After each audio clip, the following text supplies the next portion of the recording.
All right, mic check, mic check. More Masters podcast. I was made of course. Got a special guest across from me, Miss Destinee Love. How you doing? Great. All Great. right. How you been? Let me stop the clap first. So yeah, I've been trying to get you on for a little minute now. I ain't gonna lie. I know you're busy. Trying to get you on for a while. We finally got the times right. So I'm excited for this. I just want to ask you, just starting off. Where you from? I am from all over, military brat, so moved around a lot, but home base, like where all my family is from Baltimore, Maryland. Okay. Clap it up for Baltimore. You know what I'm saying? Shout out Baltimore. I love The Wire. Just throwing it out there. You know what I'm saying? So, I never watched you it. never watched it? No. Well, you probably. I don't think you lived it, but you lived there, so you Come know what it's like. on. I know that. Um, Yeah. but before we get into more questions about you, I want to. So what's that you got next to you? Because you said that's So, sea moss. yes, this is herb of the sea moss. I make it. Sea moss is a natural multivitamin. It is an algae, grows in the sea, and it's full of all the vitamins and minerals that we need. Well, most of them. It has iron, magnesium, calcium, zinc. So it's really good for like boosting your immune system. Hmm. It's great for decreasing inflammation. What I love most is that it removes mucus from the body. So, around those times where you get that congestion and Yeah. stuff, it'll clear So that up for you. so when I get sick, I should take sea moss. Take some sea Should moss. I still take NyQuil? No. I Yes. don't. You know what I mean? I try to stay away from all the over the counter drugs because God provides it all in nature for us. I do want to ask this question. So what would be the difference if or what's the in that and like ashwagandha? So ashwagandha is also an herb, but it is more so for the nervous system. It Mm, helps you relax, focus. So it's a lot of herbs. Like I was saying, God provides it all on earth for us. So they all have their own benefits. got you. Okay, well, I thank you for the gift. I ain't happy been get someone try. I hear a lot about sea moss though, mainly in music. I listen to a lot of Philly artists. They talk about sea moss. I don't know, it's a Philly thing. Want to start their day. I don't know, but then you say you're from Baltimore, so now I'm thinking it's like a DMV kind of. I don't know what. I don't know if it's like region based, but I do hear a lot about sea moss. I just never tried it. I guess I imagine it not even being that. That looks like um icy to me. Like a treat. That's why I Yeah. made it that way. Oh, It's okay. to be more appealing and be more enjoyable taking because the natural form is very not good. I thought that sea moss would have been like brown, It does. It has like like looking like there's different colors actually. You have brown, purple, green, and then it's a golden color. I use the golden sea moss. And it's a brownish gold color so at that its natural state. so that's not it's not raw sea moss then. Yeah, so this is mixed with strawberries and mangoes. Okay. Yeah. Now it making more sense. Yeah, Okay. yeah. Okay. So And I then, just blended with some fruit. but how I take that? Like, I need to keep it in the freezer? You wanna keep it, in a refrigerator, and you take, a tablespoon a day. You wanna start with a tablespoon, but then as you see how your body, responds to it, you can Hmm. do more. You can do 2 tablespoons a day. But yeah, it's a multivitamin. Just think about it, instead of taking that pill, Hmm. take, a spoonful of sea moss. All right. Well, I heard good things about it in music, so we'll see. I think But it's Dr. Sebi. You heard of Dr. I Sebi? heard of him. Yeah. So, yeah, he put everybody on, and they killed that man.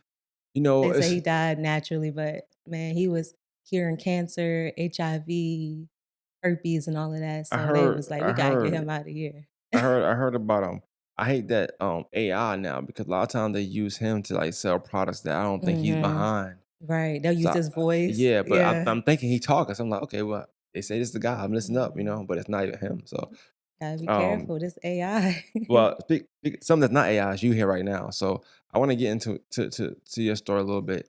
So you say you're from Baltimore. You are a military brat. So Mhm. talk a little bit about just early stage of life, maybe up until 8, whatever. I don't know what year you came down here, but talk about what was Baltimore like, your style of living up there, where you live with your dad, your mom. Like, what was that like? You got siblings? Yeah. So, my mom and dad met in Baltimore. They married pretty young. My dad joined the military, had me and my brother, my sister, my mom already had my sister, and then we moved to Germany. That's the first You the place I youngest or came. oldest? I I'm mean, the middle child. middle, okay, okay. Your brother Mhm, younger than you. and I have a younger brother. Okay, got you. So, yeah, we moved to Germany. We moved around a lot, you get stationed to different places every, like, 3 years. Mhm. So we went to Germany, then I remember us moving to Colorado, um, where else? Moved to Texas. My mom and dad divorced right before we moved to Texas, and, it was just my mom and all 3 of us, But and just so I'm keeping up with the story, your dad was in the military, yes. not your mom.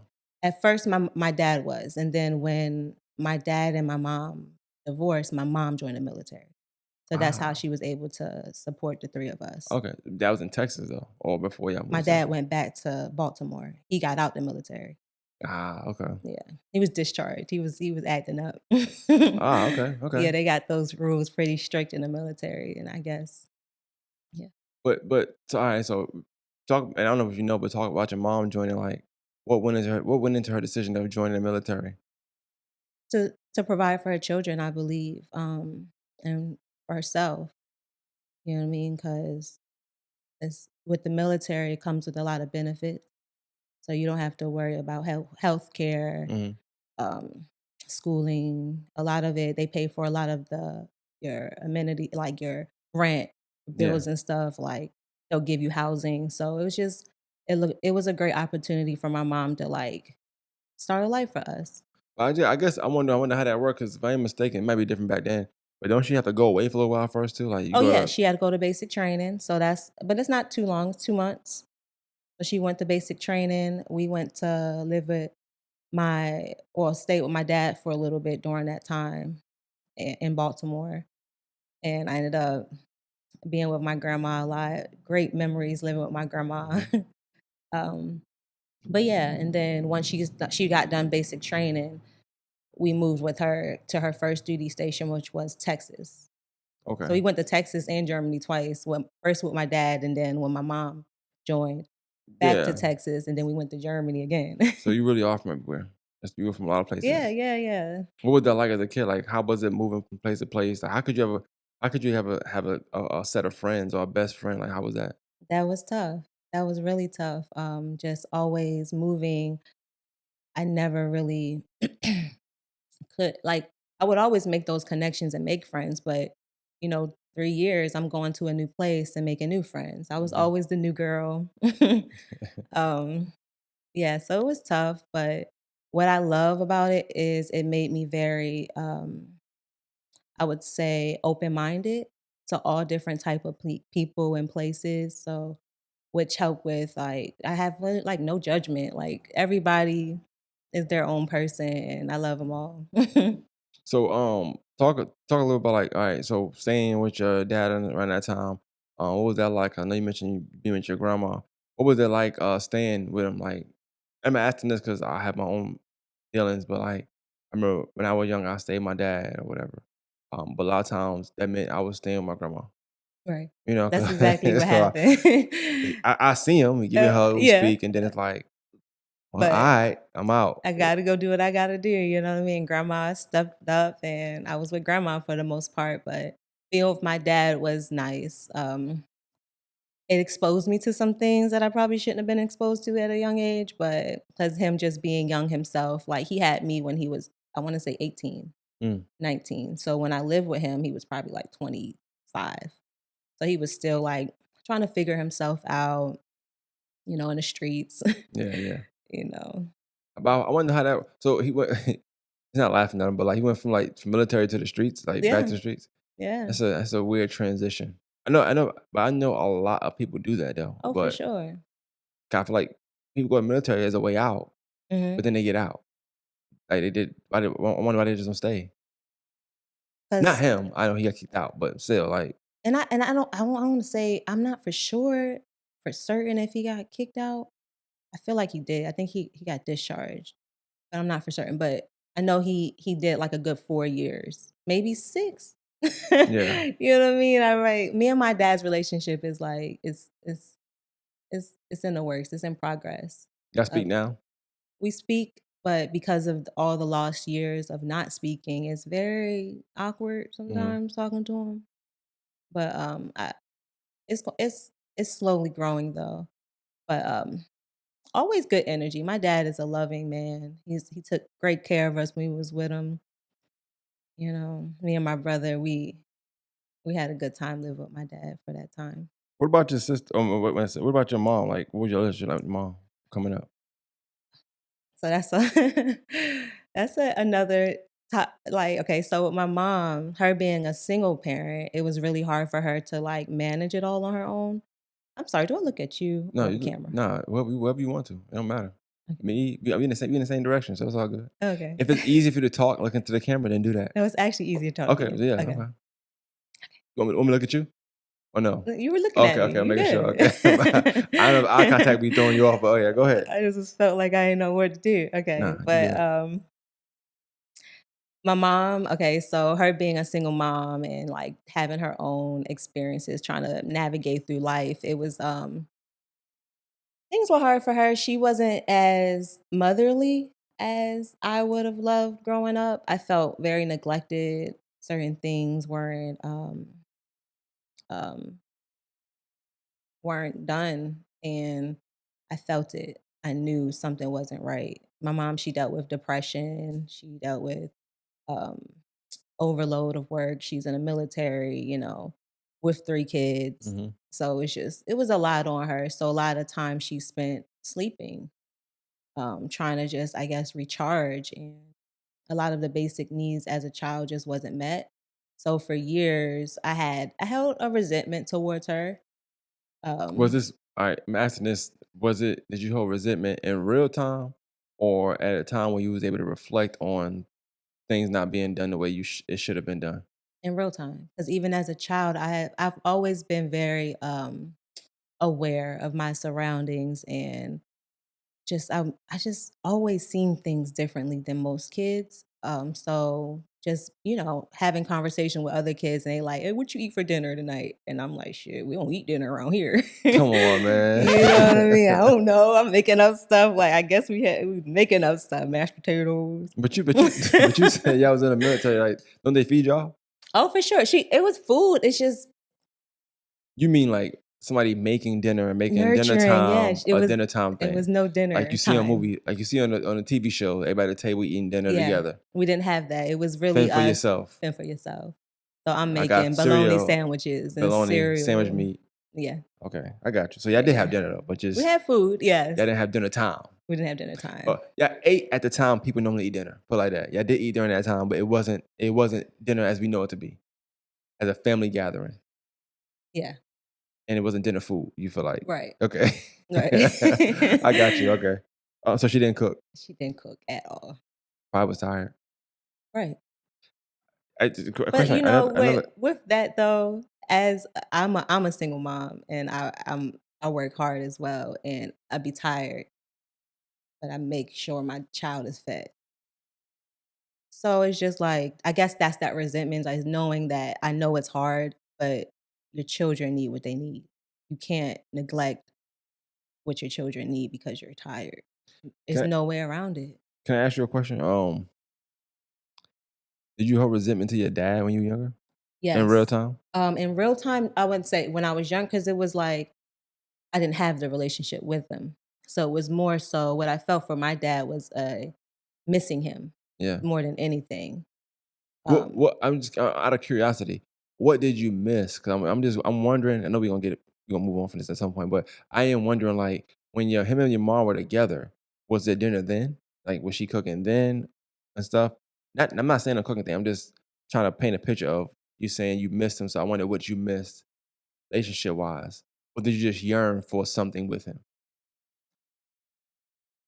his presence, just missing that his presence around because they separated when I was 7. So really, no, they divorced when I was 7. They separated when I was like 5. Mm. So honestly, I don't remember too much of the like, you know, few moments with my dad, Mhm. but just his presence and knowing that I needed him to be there, I missed. It's just like, it took 2 to make me, Right, so it's right, like a right. missing piece of the puzzle, not having him in my life, and I just yearned his presence. I wanna add context to what you're saying though. Obviously, with you being 5 between 5 and 7, you're not knowing that relationship, like, I'm building this, you just know that I'm supposed to have a mom and a dad. I want my dad there. You know Yeah, what I'm saying? So I can understand it from that standpoint of like just wanting that presence, and then knowing that or feeling like there's something missing. right. So even though like you was have resentment, and I think that's the thing I was gonna get at when I'm trying to paint this picture is like, how much of your resentment to your mom in real time do you feel like was in due part to also him not being there, if any, like and not even thinking about you yourself and what you do now, but just as a kid, feeling like, okay, well, we know we don't do this, we don't do these things, we don't do these things. Was that always a thing, or was it when he left that became a thing that y'all wasn't doing certain? Right, when he left, well, when it was Okay. just my mom and us, 'cause we didn't do anything. We didn't do much. Before military, what she did? Like I know, was she just Sh a wife? Just Yeah, she was just a while. I think she did little, jobs as well. I remember her working at a warehouse she was telling me about. So my mom always worked. Um, it just, it wasn't like all the time like it was to the point where she's tired and couldn't yeah. do anything because she had the support of my father. So around what time did y'all come here? Because you said you did come here young age though, right? To Augusta? Yeah.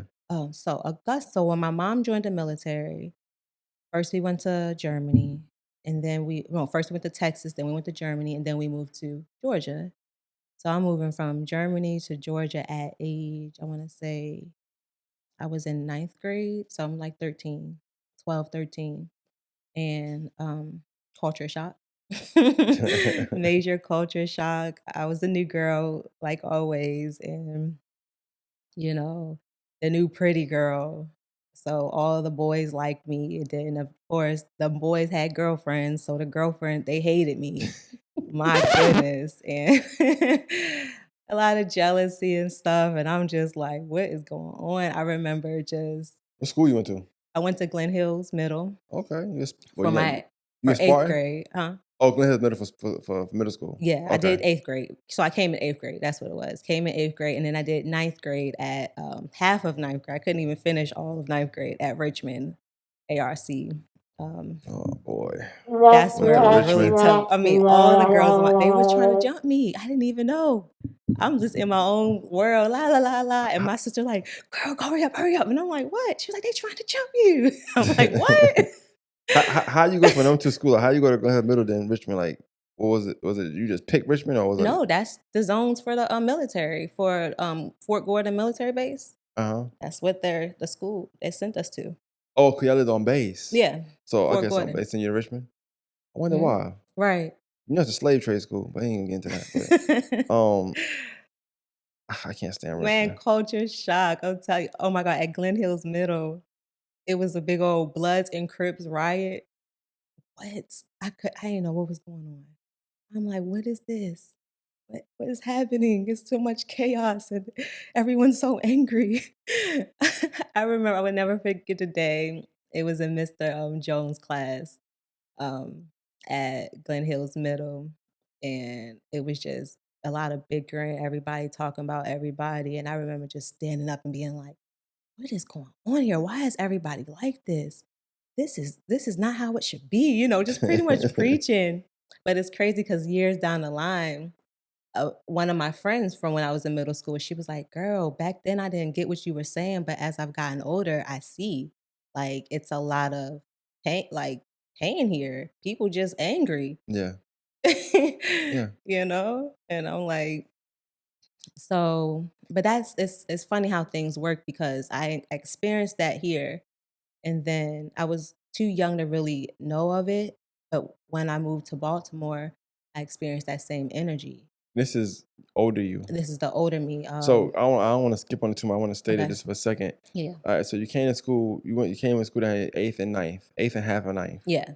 and then you left again. Moved to Baltimore. But why'd you move though? Was it because of school stuff? Yeah, because of me not being able to. it was the schools, like, um, academically, it was really hard for me too. I really just couldn't focus because the grading system was different as well. So where I was coming from, a B there, a C there was a D here. In Texas. Yeah, Okay. yeah, right. Okay. So it was very no, not in Texas, in Germany. German. Okay. Oh well, yeah. So you've been all over. You've been All hit. Yeah, over. So yeah. the it was just like, wait, so I can't give my bare minimum. I was because all my life with school, I always just gave my bare minimum and was Why? What passing. went into that? Why was that? I've never been into this. I just never could get with it with the school system. It just felt so unnatural. Even at a young age, it was just like this not how we supposed to be living. Like we're sitting in this classroom for hours, learning about stuff we do not care about. You know what I mean? And I just gotta be here. I could be doing other things. So I did a lot of skipping class. I was Did that go into you having to move? Because I guess what I'm trying to figure out is like if y'all moved or if you just moved. I just moved. My mom sent me okay, so it was So my give me that story. Did academics. you get in trouble or I something? got in trouble a Okay, lot yeah. too. So give me that story if you can. So not having that guidance, so it was the academics. I couldn't get focused with that. So grades were horrible. But I also was I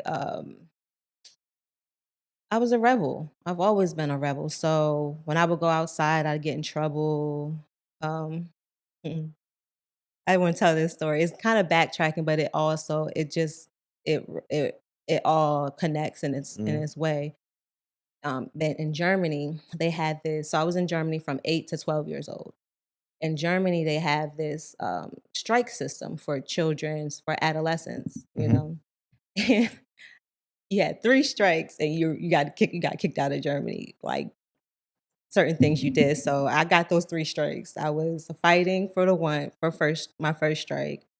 Um, then I did some vandalization to property. So like graffiti on the playground. That was second strike. And then the third strike I was caught shoplifting. So what it was just like not having that guidance. I was just literally just trying to figure it out on my own. Yeah. Just What would you stealing? What you got caught stealing? it was around Christmas time and my sister was into makeup and stuff. And I wanted to be just like my sister. So I was like, I'm gonna get my sister a bunch of makeup, but also just get myself a lot of makeup. So I messed up because what I did was, but the crazy thing is, I was always shoplifting, but I never got caught. So this time it was Christmas, so I got a little bit um, greedy, I Yeah, would say. So I kept circling around the same place that I was stealing from. Like, ooh, yeah. put it in there. Ooh, I could go get that too. So I'll go back around. Ooh, let me get that too. Oh, I see. Oh, let me go get that. And then I tried to play it off and went through the register. So what I did is I had a hoodie on and I had the hoodie to the front. So, but it was like a pocket. It made like a pocket in the front of me. Yeah. So I was just sticking everything in the pocket, thinking it was slick. Well, I think I was what? I want to say like 11, maybe 12, man. What Um, what your mom yeah. say? Like, She was pissed, man. So look, so I go through I go to pay for a candy bar just to like make it seem like I was in the PX for a reason. PX is post to exchange on post. It's like another version of oh yeah, like okay, I heard of that. Walmart or Yeah, something like that. but Yeah, it's on so post only for y'all. only for us, yeah. And they have the commissary, which is like the grocery store. Got you. Mhm. So I go through the line, pay for my candy bar, and I walk out. A man come up to me like in a uniform. Miss, can I see your ID? And I was like, shit, I'm caught. I'm caught. Man, they called my mom. She was so disappointed, but Yeah, I wonder how yeah. because I'm getting I'm only here for your story and stuff, but I also wonder as you speak how she might have took things or what she was thinking about because as a you now especially as a parent, you might not deal with that, but imagine having a child who constantly is getting in trouble and getting into things. And maybe in your mind you feel like I'm doing all I can to provide for you guys, right? And it's like it's just one thing after another. Like, what do you do then? Because most parents they whoop a kid, whatever kid be, but like it's only gonna work but for so long. Yeah. And then some kids, I'm sure. Well, I don't know because you ain't been in one place, but I know kids who be getting in trouble since they were 7. Mhm. and they still get in trouble to this day. So I'm Yeah. like, at what point do mom just be like, you know what, it's just them. You know what I'm saying? Like, not disappointed no more. But Sh My mom, okay, so she would be disappointed, but like I said, she had her own things going on. So it was like the discipline factor was never really there. Her way of dealing with our disobedience was by punishing us, grounding us. So I would just s- be weeks in the house, and that was my way of learning. But as soon as I was free again, I was back weeks in the house. So it was kind of like I don't know. what about well, I'm like to switch gears here and there. We go back to it because you mentioned, off camera, of course, you was like that you love the relationship I got with my daughters, Hmm. and I get that a lot more from women than I would men. I guess, Yeah. not that men don't say that, but they don't just wake up and say it. But I get that a lot from women. Like, I love y'all relationship. Um, and to me, I feel like I understand it just because I love my relationship with my daughters too. Hmm. But I don't understand from the standpoint of what you guys be, or you people, that the women that say it, be coming from. Yeah. Because I'm not a woman. I didn't grow up a woman, so I don't know about not having a dad there to show me this, that, and the third. I know from a male perspective, but not a woman's perspective. Um, when you go back to Baltimore from getting kicked out of Richmond, I want to say first off, I want to tell you, getting kicked out of Richmond was a good thing. Okay, you're Not not. kicked out. Oh, you just Yeah, my left. mom took me out Oh, because she well, was like, "You're not doing in school. They trying to fight you. You acting up. Let me just go send you to live with your dad." okay, so that was punishment. Yeah, that Okay, was yeah, that was pretty much decent punishment great because punishment. It was like she that's was a. doing what was honestly what was best for me. But talk about your time there. So what? So I didn't end up living with my dad. I ended up living with my aunt, my dad's sister. She took me in. So from I lived with my aunt from 13 on to 25 Pause, real quick, and real did quick. all the moving around. But I always, yeah. Just when you got in trouble, your mom said, I'm sending you to live with your dad." Hmm. What was your thought process like at that moment, if you can remember, um, being that you would now be living with the parent you missed so much? In that moment, not when you got there, but in that moment, like the whole transport there, like what were you thinking? Like in your mind, you making a scenario maybe of how it's gonna be. What was your thought process like? I was excited for it, to be honest. I was ready for it. Um, I was sad about leaving all my friends in Germany. I mean, not Germany, Georgia, Augusta. Yeah. I was really cool with my friend Ashley, best friend. So leaving that was hard, but I was ready. I was already used to moving around anyway, so it was just like, oh, next place. Did you feel let down when you weren't able to live with him and you were living with your aunt?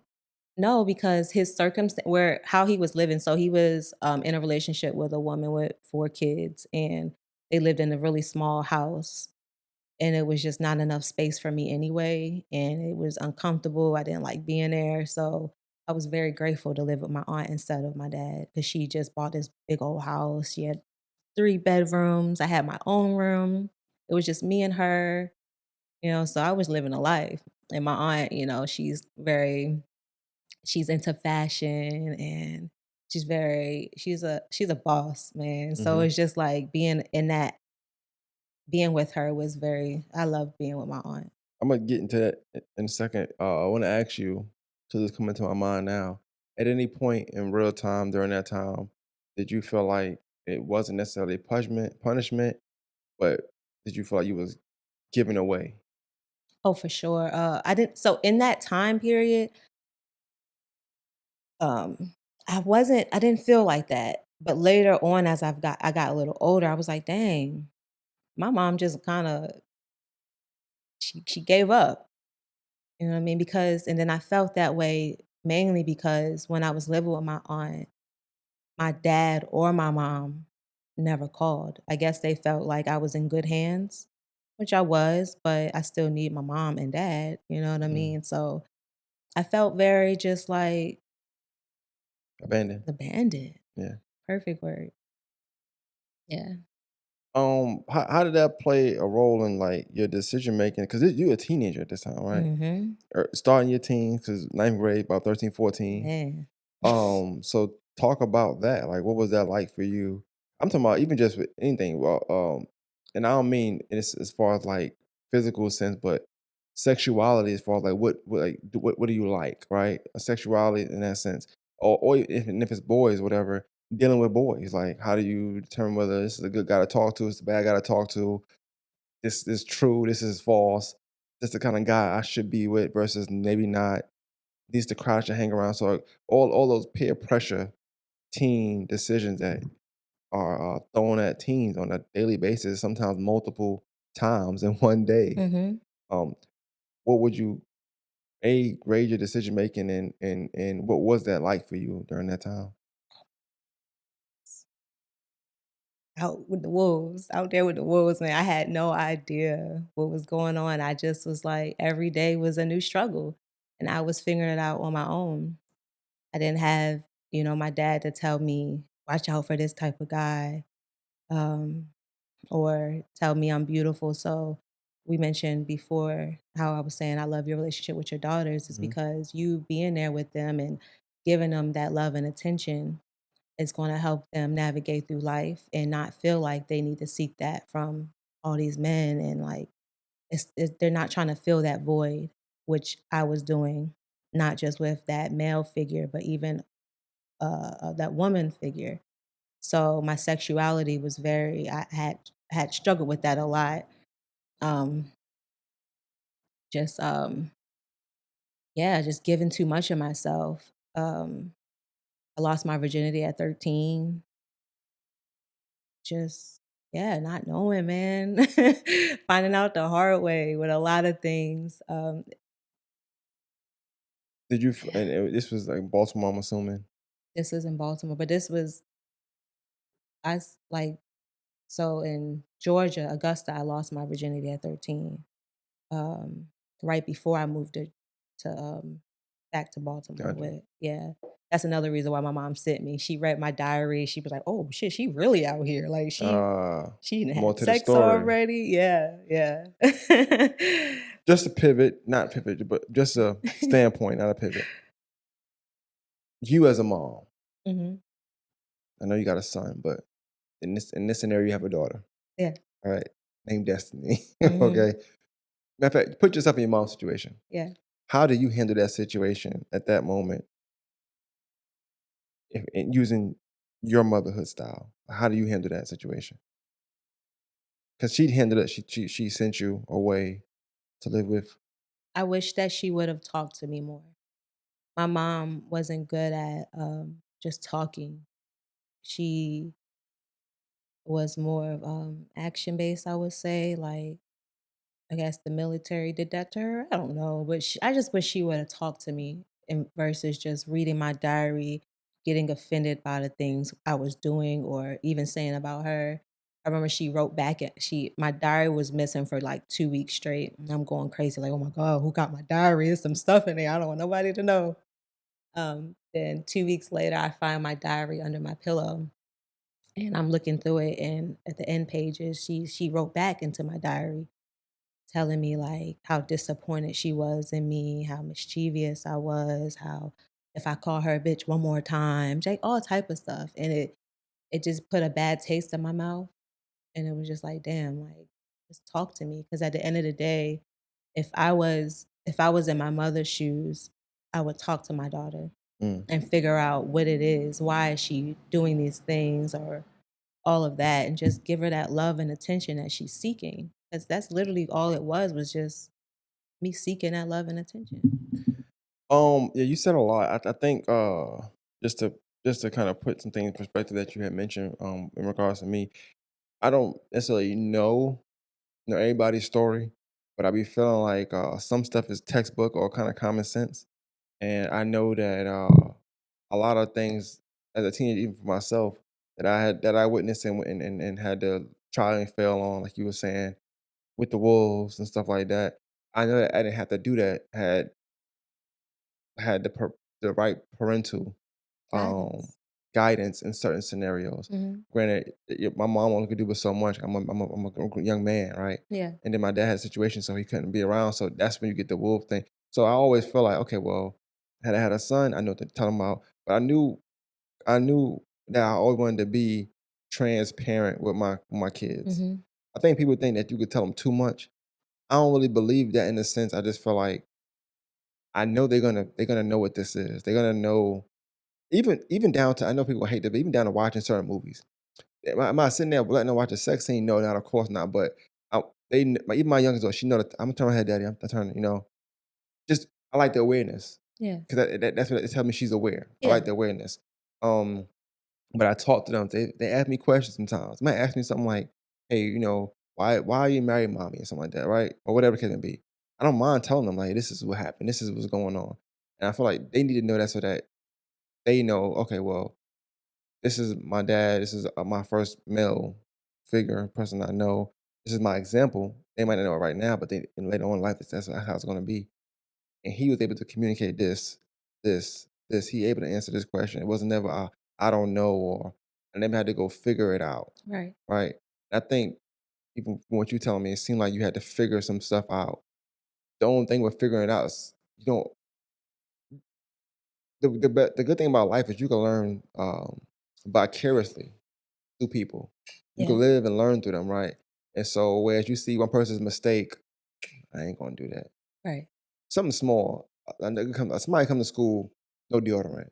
They just roasting a nigga. I said, you Yeah. know what? Every I day I leave won't the be that house, nigga. I'm gonna put deodorant on, right? Small. Right, right, right.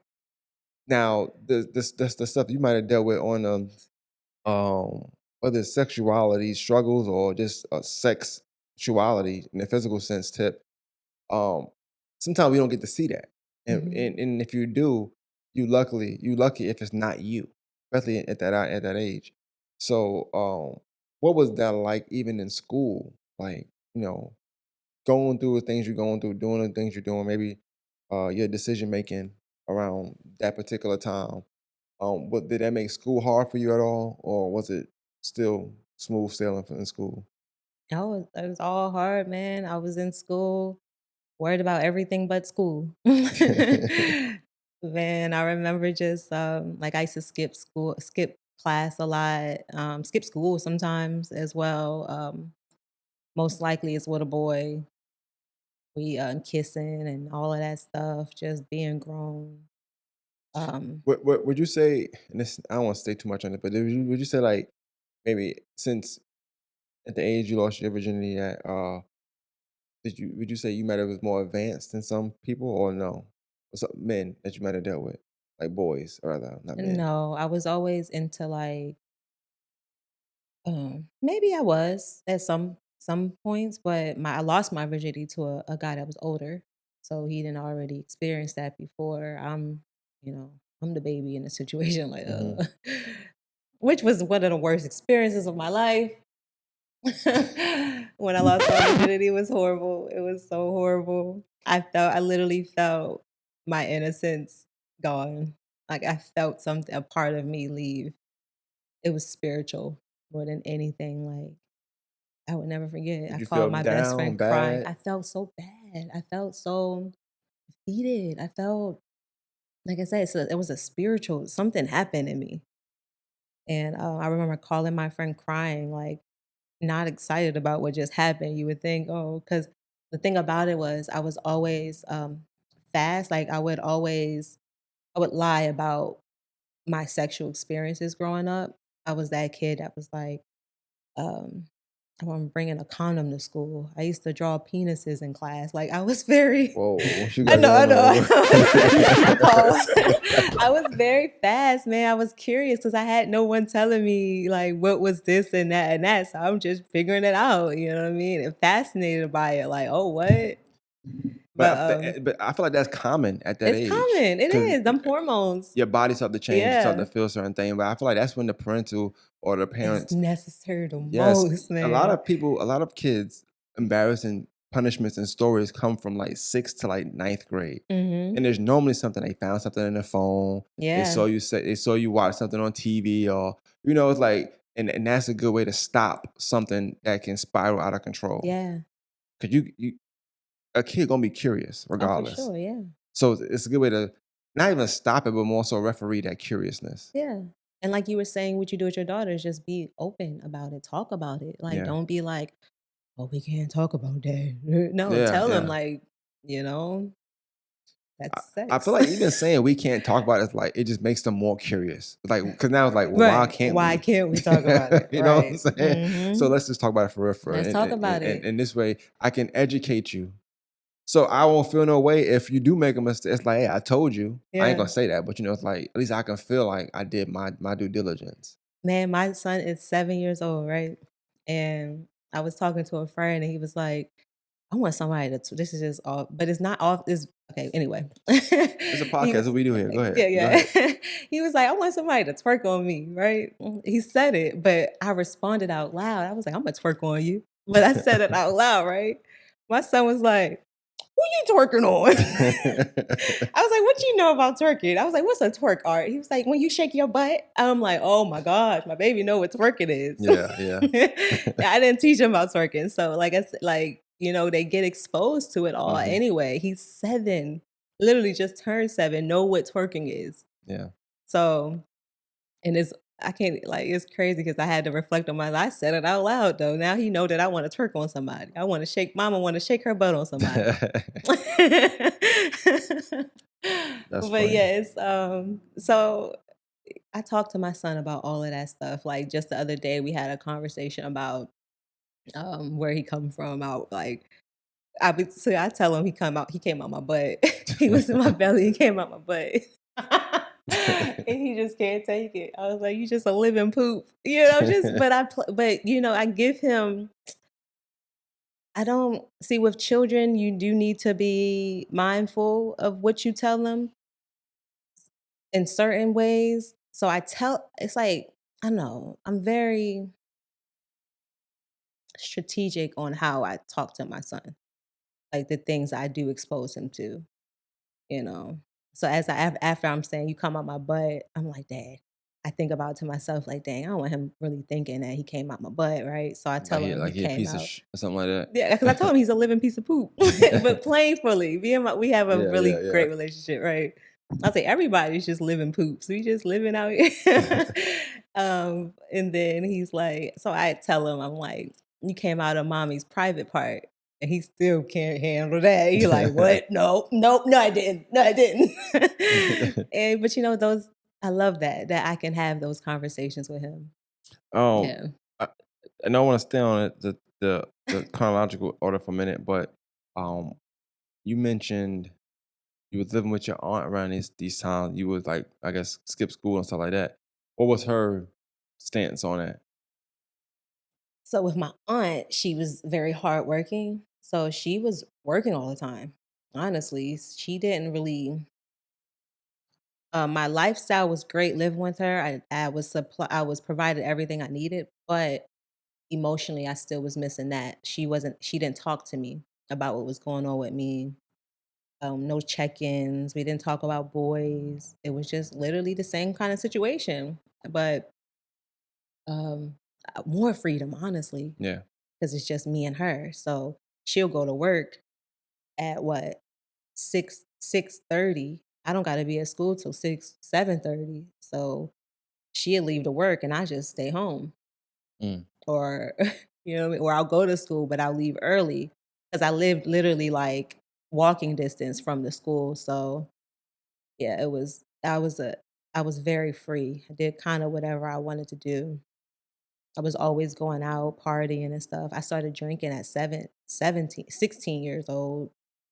Um, and she was open. I guess she didn't, my aunt was like, I was a teenager and she was just like, she never had a child before. It's her first experience herself. So it was just like, I was again just out there, But your out the dad world. lived close by. Kinda. He was like 30 minutes away in another county Yeah, you could and drive though, right? yeah, drive away. But again, he never called. He never really checked on me and stuff. So, and when I would go to my dad's house, it was very not as often because of his living situation. I didn't even like being there. But yeah, So, did you ever finish school? You finished? Oh, I finished school. Yeah, I graduated in Maryland. 2011 in Okay. Baltimore. Okay. So you did finish school even though you didn't go a lot of time. You just did you Mhm. still finish. Okay, so that's cool. Clap it I up for was you. I'm gonna for clap it up real one, quick. man, I would see how I did that was I would wait until those progress reports would come out, and that's when I would hustle because 'cause I'll be like, "Oh, shit, I got all these D's and E's, let me get right." So, I would, hustle, get So all my makeup work done, and then yeah, I I'll know pass. we probably done settled a lot too, and I kind of stayed on some things, but at what point during this time, if at any, do you even start to get introduced to like art, and how Oh, did that and help you? Like even younger, I mean, I wanted your story, and we mm, kind of got it, and at least from to that point on. But like, what did art do for you, and how did you stumble upon it, and what age? okay, so art Bring your started for mic a me. little closer, please. There you go, right there. Yeah. So art started with me when I was about this is in Germany actually. I had a friend, Samantha. Actually, it was with me and my sister. When me and my sister were younger, I wanna say I'm 6, she's like 9. We used to draw all the time. We would make up these characters and draw all the time together. That kinda ended when my sister got a little older. She was too cool to hang out with her younger sister. Um, I met a friend, Samantha, white girl, just super talented. We would draw action figures, superheroes. So she would have this book and it would teach you how to draw the anatomy of the body and everything. Oh my gosh. So we would sit for hours. I'm talking about not eating 5 hours straight, just drawing. So that improved my skills. And then high school, this is in Baltimore. Mrs. Hall, the art teacher, she seen my talent. Like, we're just doing projects in art class, but my projects were always like very, they would stand out. So she seen my talent and she pushed it. She pushed it and she pushed it. And I was very unfocused and everywhere else she seen that about me, but she was on my ass. And I love her for that because that's exactly what I needed. I didn't have that guidance from mom, dad, or aunt. I was going So to ask you that. Was that the first person in the your life? first person in my life that actually gave oh, whoa, emotions. That actually, like, pushed me. She gave me that love but just not that tough love too. She was on my ass, and I loved it. And this was like what, 16, 7, 15, 16. 16, yeah, 15, 16. So it kind She of took 16 years for you to get somebody that was like, I care about you, and I'm Mhm. gonna make sure you do well. Yeah, Do you think you would have finished school without her? yeah, I would've finished, but I didn't have any desire for college. I wasn't into actually, I was which was crazy because it's funny how we say things and we don't even know the impact of it, but I remember, being, like, 15 and I was telling my aunt, "I wanna be a doctor one day." She laughed in my face, was like, "What? A doctor? You can choose something else. You're too ditzy for that." You know what I mean? And Damn. it broke right, you Shit. feel me? And, her saying that, of course, she didn't think that I was gonna do what it did, but it broke my spirit of of dreaming bigger, it was kinda just like, "Okay, guess I won't be a doctor." Yeah, yeah. So, I had no ambition for college until Miss Hall came and she was like, "You got this gift with art," and she got me into a pre-college program, which was amazing. Oh my gosh, changed my life. What I did was I studied a lot of old Renaissance um, paintings, those like Greek mythology, like type paintings and stuff. And um, what I did was I would use that scenario of the painting and change it and put myself in it. So it'd be like a self portrait of me cutting off one of my classmates' heads or something like that. Whoa, whoa, Crazy whoa, work, whoa, whoa, whoa, whoa. Why would you do that now? Come on. right? Just because it was, you know what I mean? It was, what's crazy about that? That same guy died. You got his hair cut off? He got shot. Oh, damn. Right, crazy. Okay, so how she seen it was we had this project where we were doing self-portraits, and she put a mirror in front of us, and she was gave us first time using oil paint, and I'm like, "Okay, let's get it." So I paint myself, and of course, it's like it stands out, and she's like, "Oh, wait, you got something." So we pushed it, I got into the pre-college, great experience to to be around all these other talented artists Mhm. and taking classes with, drawing the figure, still lives. It was very, very, it was amazing. So that made me prepare for actually attending undergrad the following year, because that was my 11th grade year for the pre college. So then 12th grade, I hustled. Miss Hall was on my butt the whole year. I was in advanced placement art classes. So she just pushed me. I had my own little studio space. That's dope. Cause and it was just amazing. And of course, like I'm just in it. I don't know how special it is, but you got all my friends, they coming to see me in the Mhm. art studio, like, dang, Destiny did it there. And I'm just like, "I'm just painting." But yeah, and I went to college. I went to college, the same college as Micah, Maryland Institute College of Art. Was able to do my undergrad there, learned so much more, further my skills, and You finished yeah, there? Miss thanks to Miss Hall. You finished there? I didn't finish. So in college, this is a whole okay. So you know how life is a lot of chapters. You go through all these different phases and stuff. So I went through this sick phase for a while. Sick. Sick, sick as a dog. So my dad has this disease called acute intermittent porphyria, and it's a genetic disease. So he got really sick from it. Um, and this was around, he got sick around when I was 13. So that's another reason why he wasn't calling as much Mhm. too. He was dealing with his own life and just trying to live type thing. But he got really sick. They found out what it is. He was losing his life, man. But they found out what it is. Um, after my dad was like 200 pounds. He went down to like 120 pounds. Lost all mobility, was just like sick, man, dying right before our eyes.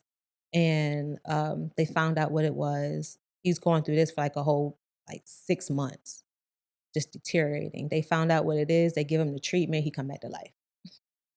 So the treatment is chematin. So what it is our bodies don't produce enough hemoglobins, which is like a certain type of blood cell in a blood cell. Mhm. And what it does, it just pretty much is it breaks down the immune system, and it's very painful. So I went through that. So since it's genetic, he tests for the kids, and I had it, but I didn't start getting symptoms until college. So my 10th grade year, my sophomore year in college is when I got my first acute intermittent porphyria episode, which it started in the stomach. I mean, stomach on fire. I couldn't even handle life. It was so bad. And yeah, I got really sick. But the thing about it was what triggers the disease is you have alcohol, drugs, stress, and malnutrition, which were all little things I was doing in college, right? Mm. I'm just out here drinking, smoking, barely eating, partying, stressing about getting the assignment done the next day, So that I had 2 weeks to complete, but I'm trying to get it done, a whole painting done in a night, right? So I'm stressed out or whatever. So I end up getting a porphyria tag, go to the hospital. They tell me what I need to do to not end up back there, but again, not having it because in college I was on my own as well. Yeah. Miss Hall wasn't there in college. So I I kept finding myself sick a lot. I was always in and out the hospital, just all based off of my decisions though, still drinking, Yeah. not really just realizing like, okay, just because all your friends are doing that, that's the thing for this age, every that 18-year-olds in college, that's that lifestyle. It's not it just wasn't for me, but I Mhm. couldn't come to terms with that. So I was always sick. I went Did through you that ever a get, like, lot. the pep talk, like, before you went to school? Thought, like, "Hey, don't be doing this, don't be No, doing that." no pep talks, man. None of them. It was all I was just out here, man, just figuring it out, you know. Um, so yeah, college, I did my freshman and sophomore year in college, dropped out my the end of sophomore year because I just was sick all the time. Yeah. And then I ended up in that process of being sick all the time, I got addicted to oxycodone Mm. because that was their way of managing my pain when I wasn't in the hospital. Um, and it became a habit. I had a doctor where I could just call and pick up the oxys from the pharmacy, and that was horrible.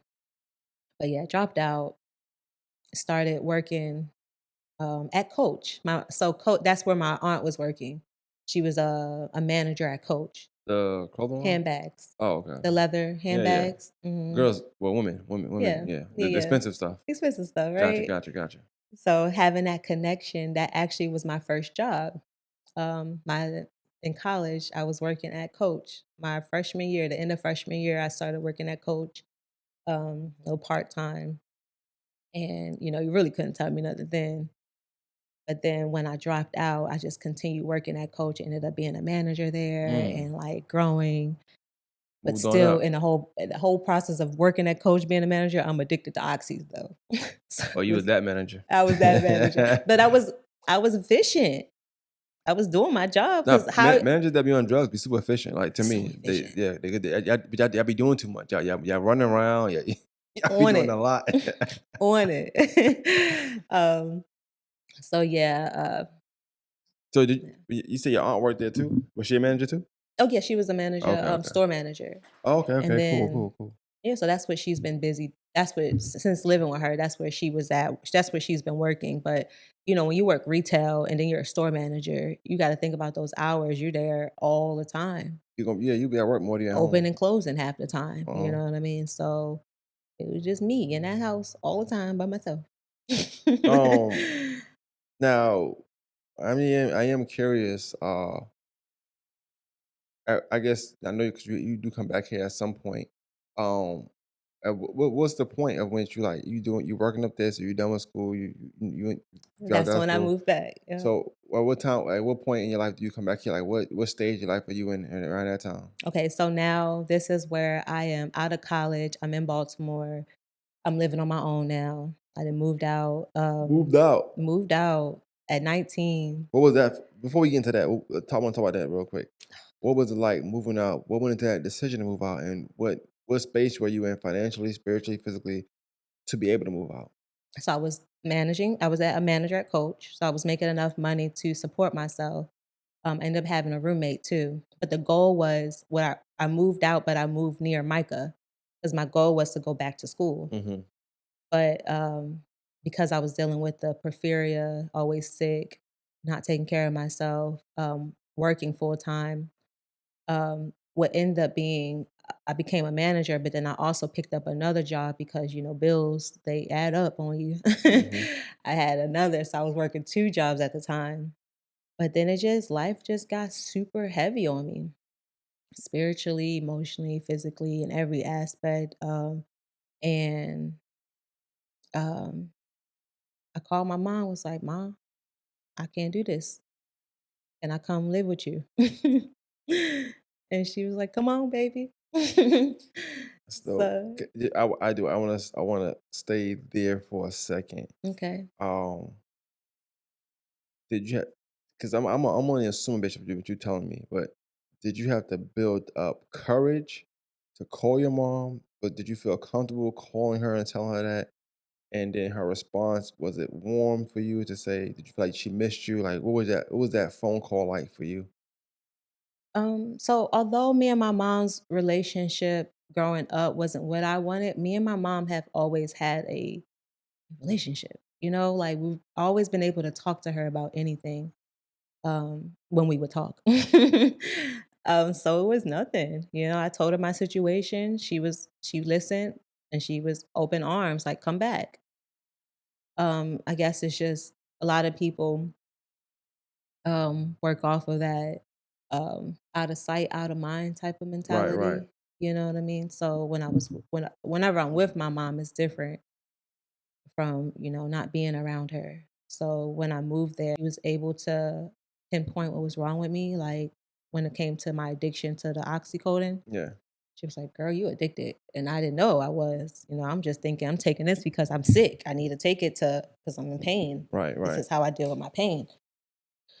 So She found out I was addicted. I figured it out, like, "Dang, I'm addicted." One day I was going to the doctors. Mind you, I'm coming from Baltimore to Georgia, uh, um, but she was stationed in Columbus, Georgia at the time. Oh, Columbus. Yeah, Okay, shout out to Columbus. Columbus. Yeah, yeah, yeah. So, I feel like I jumped somewhere because I moved back a lot, man, just trying to figure out, like, I was going back and forth from Baltimore to Georgia, but, like, just trying to, like, "Yo, what am I doing? This is hard." But when you left Baltimore, you did come to Columbus, I went to not Augusta. Columbus. Alright. And so you moved from Baltimore to Columbus. Uh-huh. I guess she was still active, I Yeah, she guess? was active then. Um, Just curiosity, I know I ain't mentioned it all. You had an older sister. Older sister, yeah. How much older is she than you? 3 years. Okay. What was your relationship like? Because Ugh, this the thing. that's a I'm big topic. on accountability with parents. However, you got an older sister, so I feel like even where maybe mom might have dropped the ball here and there, dad might have dropped the ball, whatever. I feel like you got that older sibling who also the same sex as you. Mhm. So I kind of feel like maybe you didn't have to experience so many things firsthand. So what was that relationship like between y'all 2? So, me and my sister remember this is how I started drawing with my sister. Mhm, We would, very creative together. We would do costumes, all type of stuff together. But once she got I think it was, like, 13, she turned 13, maybe even a little bit before then, she kinda just didn't want me around anymore. And every time I would try to be around her, she just would push me away. And, like, she became I think with us having different fathers, and my father's side was very supportive, so my aunt or grandma would send things for me and my brother, mhm, but they wouldn't send things for Treasure, my sister. mm, So, I think that grew a jealousy, envy type of relationship between me and my sister through time. But then I'm not understanding that. I just want to be like my big sis. So, just like me, my sister didn't have the guidance from my mom or dad either. So she was fending for herself, trying to figure it all out. And she was out here doing the same things I was doing, for her sexuality or um, acting out, all these other things. So our relationship was really rough. We didn't have much of a relationship growing up. And it was really hard for me, man, like, trying to be like my big sister, her not wanting to have nothing to do with me, yeah, but still trying to be like her, but not knowing that from the outside looking in, it maybe looked like she was doing all this and that, but maybe she wasn't as sexually active as I thought. You know what I mean? I didn't yeah. know. I'm just, like, trying to be like her, trying to dress like her, so I'm wearing her clothes all in her room. She would hate that. That just made her hate me more. But yeah, our relationship was really rough growing up. Have you ever asked her how she felt when you got sent away? Mm-mm. Have you ever spoke? Yeah, Oh, not okay. about that. But okay, so with me and my I just I sister, when I was 16, my mom, she was stationed in Korea at the time. It was spring break, and I'm in Baltimore at the time with my aunt. And I go there um, just as spring break vacation, gonna go spend time with my sister. My mom's in Korea, so my sister's 18, got a whole house on her own. My sister got pregnant at 17, had my nephew, 18. He's 1 years old now. So I'm in Georgia. This is in Augusta though. okay, Yeah, it's all over the place. um, so my mom, she buys this house in Augusta. My sister's there. My mom's in Korea though, because she's stationed to another place. And I go to Augusta to hang out with my sister, and she has lost it. Like, my sister has turned into a whole nother person. Like, she was already going her own way, but my sister attracts very um street ratchet type of energy, so that's the type of people that was always around her. Man, so I come to my mom's house. Mind you, I remember going to it probably, like, when she got it 2 or 3 years before, and it was just beautiful. Coming back, house a mess, and I'm just like, "What is going on?" My sister then picked up a drinking problem, all type of stuff, just hanging around with the wrong crowd, having too much freedom pretty Mhm. much at 18 with a child, just yeah, no guidance. Um, and man, that's when our relationship got really bad because it was one night we was talking, conversation got heated about, I guess, type of people we were. I don't know. And the next thing I know, we fight and she hit me upside my head with a Corona bottle. It broke. It didn't break, but she gave me a contusion. Yeah, I can imagine it hurting if it didn't break. Jesus Christ. It was horrible. Yeah, so that definitely put a big old um hole in our relationship. And that's still something that, like to this day, I don't trust her. Mm. I love her. I love my sister, but that trust ain't there. Like I can't. I gotta watch you. What about the little You try brother? to kill me. What's your little brother?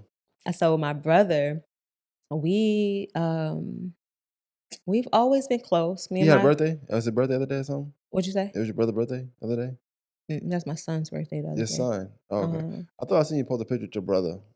Y'all was kid. I know you was a kid. oh, Was it? that was literally just I was at my mom's house. She Gotcha, captured gotcha. a lot of moments and it's this picture of all of us. But yeah, my brother in the pit. Little bro. He's 2 years younger than me. And me and him, since we got the same dad, we were always just like together all Mm. the time. Like, um, yeah, one.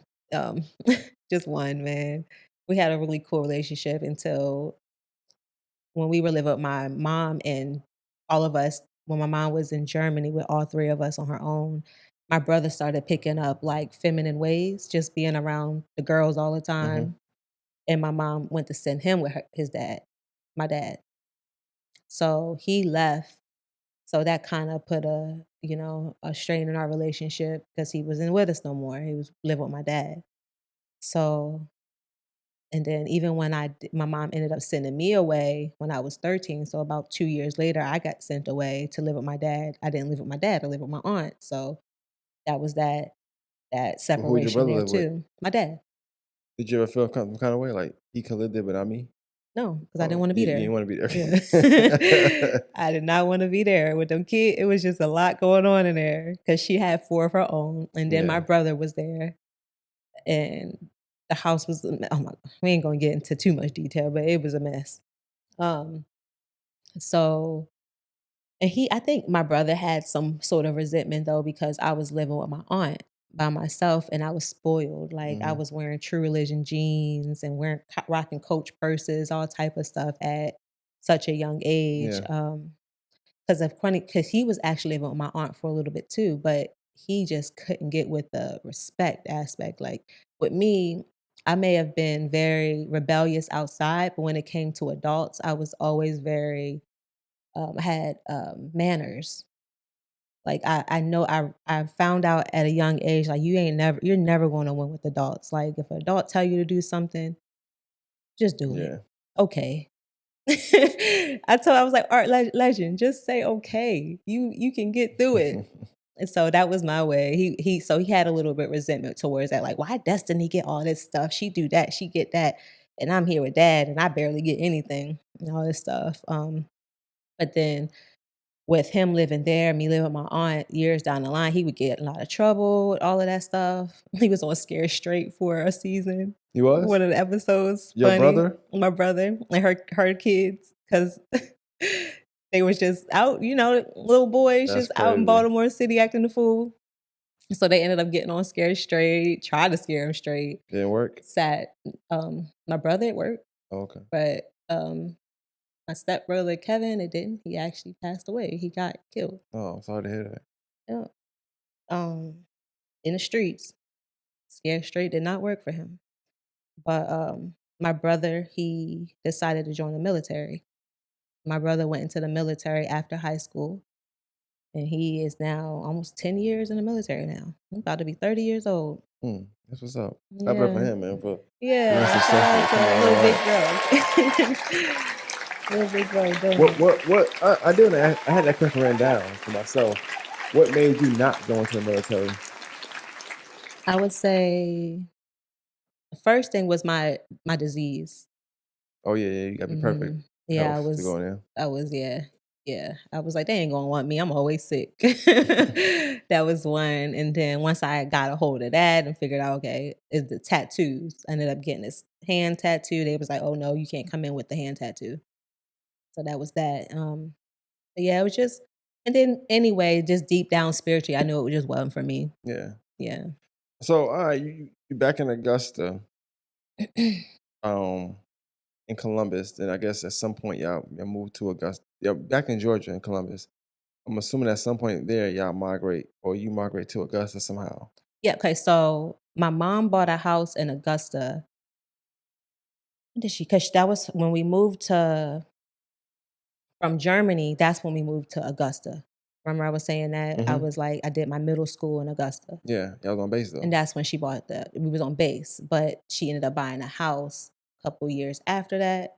This is when I'm back in Okay. Yeah. Baltimore. She buys this house And then when she left to go to in Korea, your sister Augusta. was taking care of the house. Mhm. Then yeah, Okay, okay. there Now we I got go. it. Yeah. And she was in Korea. My sister was taking care of the house, and she got stationed to Columbus, Georgia. That's when I ended up in Columbus, Georgia with my mom. Okay. Yeah. But she always had this house in Augusta, Grovetown. Okay, she had the house. In Okay, Grovetown, okay. yeah. And so, how did you navigate, back in Augusta now? Because 'Cause you're in Augusta, but you ain't been here, you're not really from here, you just kinda was here for a little while. Mhm. How do you make friends? You're an adult now, so how do you make friends? What did I do? How do you network? How do you tell people 'cause I know you from art, Mhm. so how do you get to even get your art out? Like, So who'd you run into? this time now that I'm Yeah. here? Okay, so as I told you, I kept going back and forth for Oh, you quite was some going back time. and forth. Mhm. Well, let me ask you this before we get into that. When did you have your son? And what was At I had my son in Baltimore. okay. Um, I had a second chance at college, right? This is when we were moving. I know it's all over the place, man. It's a lot of moving around. That military is no joke. I heard about it. So from Columbus, Georgia. My mom retires from the military and moved back to Augusta, Georgia to her house. Now she's in her house that my sister didn't destroy, but it's still her house. So now she done renovated, made it back to her home again, Right, right? right. So this is when I'm in Augusta, Georgia, my mom, and she's like, times are rough. I'm gonna give you my GI Bill again because she gave me her the GI Bill is pretty much it. What it does is a benefit for your children or you to go to college for free, pays your tuition. So my mom was like, "Go ahead and go to college. I'm give you opportunity to go to college again, but I need help with these bills." So what they did was they'll give you a check for $2,000 for supplies and all of that while you're going to college. And she wanted some of that. So it was like craziest deal, but I'm just like, whatever. Why I get not, another right? chance to go back to college. Let's get it. So that's when I moved back to Baltimore, do my my junior year, the first semester of junior year in college, back at Micah. So now I'm older. I'm 24. Now I'm 24. I've got a whole new mindset. I'm not worried about going out and drinking and all of that. I got a hold of my somewhat. I'm still getting kind of sick, but I got a better hold of my disease, and I'm doing great. Man, I met this guy and got pregnant. So That's now normally how it I'm happens, when life is going good, it's like, "Hey, something, always take something. that test. Something's And off." so now I'm pregnant in college. You know, so I have my son um, at 25, and that's when I really like. I don't know, having my son really just changed my life and my perspective in so many ways. It just gave me more to live for than myself. So Yeah. I was able to really like take care of myself. I wasn't sick. I stopped since my son. I haven't been sick. Mm. Um, I haven't had any more porphyria episodes or anything like that. It's because I value life in a different way. And yeah, so What was the question? Well, no. I just all that was necessary. I am curious to like how'd you start to navigate, you know, life here for getting networking because this Augusta is Okay. not it's not an easy place to get put in the in crowd. Like Yeah. they are very protective of who they want to be seen and what talent they want to support. Yeah. So how'd you like how who'd you get in contact with to like for me to even know who you are, you know? All right. So yeah, so I moved from Baltimore back to Augusta, and my mom was like, I went to this place called Humanitary, and this artist there, he makes amazing work that reminds me of your art. And she was like, I'm gonna take you there one day. So we go there. I meet with Rudy Tucker.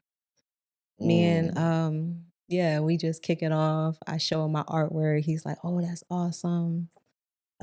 Great work. I'm actually thinking about starting this artist guild. You should be a part of it. It's called New Bag, the New Urban Blackness Artist Guild." And I'm all for it. I'm like, "What? This is an opportunity for me to grow, and then I'm with this amazing artist that I can learn from." And that's exactly what happened. I grew and learned a lot from Birdie, and that put me in certain like um, he encouraged me joining the arts council, so that mm, helped me with those opportunities there. We would have art shows that's exposing me. Um, I would have people would buy my artwork. I remember selling my highest selling painting with New Bag for $2,000, man. mm. At an art show we had, and it was just like, yo, wow, this is really it. Like this, I got something.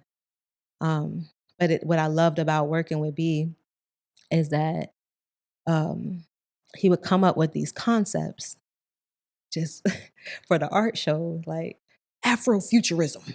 And I'm like, what is Afrofuturism? And he would tell us about it, show us videos, teach us about it, and it just would spark things in my brain. And I would come up with these dope pieces. Or I remember we did a show about Donny Hathaway. He dealt with a lot of, and it was during the mental health awareness month, I think, for men.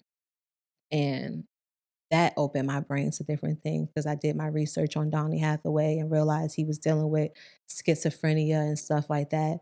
And I equate that to like spirituality. Mhm. It's a spirit. It's a lot of us, we deal with demons and stuff like that. And some people, it's either if if you're not strong enough, if you don't have the will to fight those demons, um, they can overcome. They can take you down. And I feel like that's what happened with Donny Hathaway. As a great man as he was and the talent he had demons that were stronger than him. And so that's what I came up with this dope piece called Spiritual Warfare. Man, it's like, and then okay, so him dealing with that made me look at spirituality different. And I realized like sometimes my son at this time was like 4 years old. We're probably here in Augusta for a year now. And he would wake up night terror screaming, like top of his lungs. And I'm like, yo, my baby is battling with spiritual warfare. Something is trying to get him while he's sleeping. He is like scared out his mind. So it made me realize, like, what I mean, it's no age on it. Like Mhm. it start from as soon as we born, it's on us. Like we gonna destroy this person, or you gotta have that guidance or whatever to make you be able to overcome all Yeah. the things that this world, the society has put in our face, and how Satan just be working, man. He be working.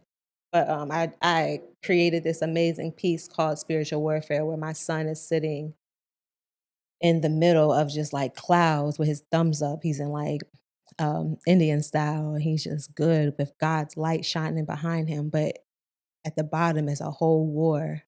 So you have your demons and your angels fighting just cuz, and then which connects to a scripture in the Bible about, it's Ephesians something, but it's it explains how the battle we face is not just a physical, you know what I mean? A lot of the things are done in a world we can't see, Mm, a realm that's not visible to us. That's really what spiritual warfare is. It's like we have the things in the physical realm that we deal with, but then there's a whole nother thing going on in the spiritual world that you gotta tap into or it'll take you out. But it's a beautiful painting. It's dope. I was gonna ask, like, so when you paint, where does it take you? Because, like, we hear about your life and some of the things, and we didn't, like, get super, super detailed, nothing like that, but I think one can infer, some things maybe you might have went through, or maybe not a detail of what you went through, but kinda, the ramifications of some things you might have went through and how it played in the mind. Where does your art take you, um, mentally when you're painting? So when I paint, I actually think about all my troubles. It's like I'm literally transforming my pain into beauty.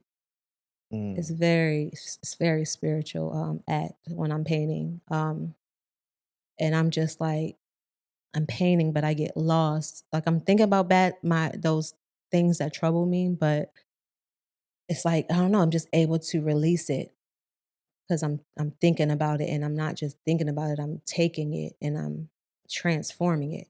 mm. Um, so yeah, it's very therapeutic for me when I paint. Yeah. Um, and I know you said, you kind of met him at Humanitary. Um, Um, what was that? And this was the first one, or was a new Humanitary? Like, the new one. I wasn't even here when okay, so the old one that's was kind here. of new.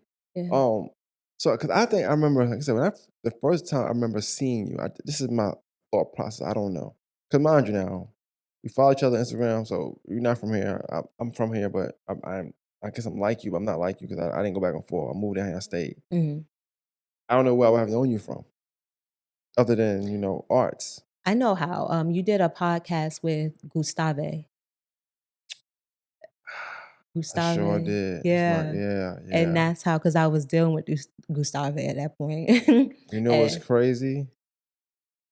He was there, Austin the Hearts too. I think I knew him. I went to get him a 5.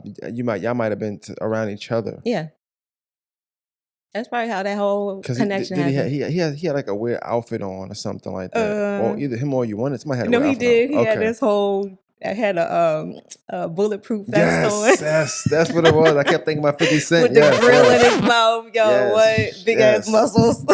yes, yes, yes. I did do an episode with him. Yes, Mhm. yes. I went to school with him. I'm older than him, but we did attend Josie together. Yeah. Okay, yeah, yeah. Okay, So so that's that where makes that sense. connected. Yeah. Okay, now that makes sense. That makes Uh-huh. sense. Okay, okay. Which I really enjoyed because it was like, I'm getting to know this man, but then he's telling his story, and I'm like, Yeah, "Oh, yeah, yes, I get to really know who this man is. I yeah, get to know yeah. things that he may have not." If I'm wrong, say I'm wrong. I don't know if I'm wrong in this, but I feel like I remember stuff, and I don't. If you can't get into it, don't tell me you can get into it. But did y'all get engaged, or when y'all engaged? Oh no, I'm tripping. What a story that is. So, But y'all, sorry, yeah, he okay. So all proposed to right, so that's me. right. He definitely proposed at Humanitary. Oh wow, Yeah.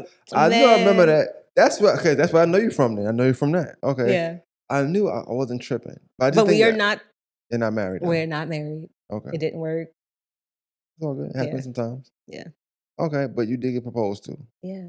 Said yes though. I said, "Yeah." Okay, cool, cool. I really wanted it. So, I've always been so once I got that's another topic I wanna jump into, just like when I started growing my connection with God and, my spirituality just grew even further, like, just knowing what was best for me, although not having that guidance from my mom and dad, when I made that connection with God, he was guiding me in every Mhm. aspect, so it was something about, like, just having that oneness with someone and being married that made me feel, secure. So it was something that I really wanted, and I was very vocal to, Gus about it, and he proposed. Yeah. That's what's up. Okay, cool. Yeah, y'all still speak now? Or not really. We went through some things. We cool. We're cool, but we don't have, like, the same type of So what happened with I wanna tell you, I don't care. What happened with that was man, 2 days after he proposed, I get my DMs get full Chill out, bro. of a girl like, "That's my nigga." Da, da, da, da, da. She's sending me pictures of him in a bed. Like, I'm talking about the whole nine. I'm like, "Oh my gosh." Of course, he denies it and lies, but eventually he tells the truth that he was messing with this girl while we were together, and then that's how we ended. I just was like, "I don't wanna be with you. You were cheating on me." Nah, that makes sense. It makes sense. Yeah. Yeah. I didn't. I wouldn't say I wonder, but I do remember that part. I just wasn't sure if you were the person. I never was like, it couldn't be. 'Cause I'm like, I don't see why they. But that makes sense now. Okay. Okay. Yeah. Man, he I know was I got good memory. I got good memory. I remember some things. he's a good guy though. He Nah, just, shout out to he Gus. was dealing with because he did the 10 years in I jail. about to say somebody Come that on did 10 years now. is. I wondered that. That's one thing I thought about when. I guess I did think about it when I thought about y'all not being together.